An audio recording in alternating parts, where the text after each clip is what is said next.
One of the greatest purposes we have for the Church Music Seminar is to equip the believer to better serve others and their Lord in the area of music in their local church.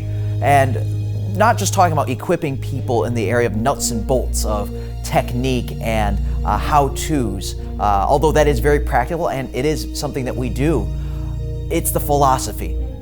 You get a biblical philosophy of music. You get a biblical philosophy of how the church functions and the role of music in the church and how vitally important it is for music to happen in the church, from the congregational singing to the choir to the special music to the instrumental music that takes place during offertories and even during the invitations. And our delegates get to leave with a whole wealth of practical nuts and bolts, but also something internal as well that will just simply work its way out over time.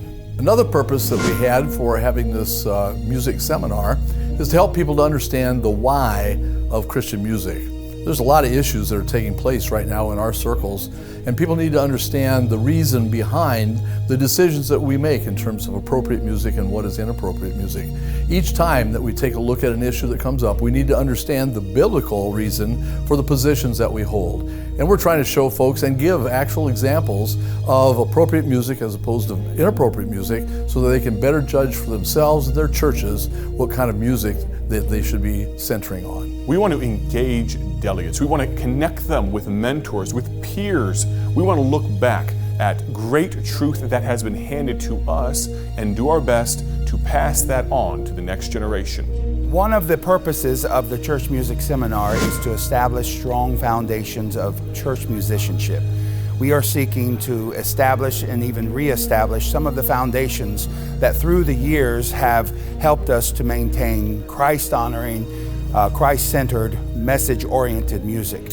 In many ways, those have been lost, and we're seeking to not only build them up again, but also to build them in a way that they will be able to last for generations to come. One of the needs that I wanted to meet while coming to this music seminar here at the Providence Baptist College was become more proficient in the way that I directed church music. And from Brother Early, Brother Micah, of course, Brother Hall, and Brother Hallberg, I was able to meet that need. I would highly encourage anybody that has any type of musical ability or that has a desire to be a servant in this area of their church music program and being a blessing to their pastor to be able to attend this church music seminar next year. A couple of great benefits that I've been able to find from the conference this week has been being able to kind of hone in some of my song leading skills. I have the privilege of being able to lead the music at my church, and it's a great blessing to be able to hear a lot of things that I've already learned, a couple things that I needed to be reminded of,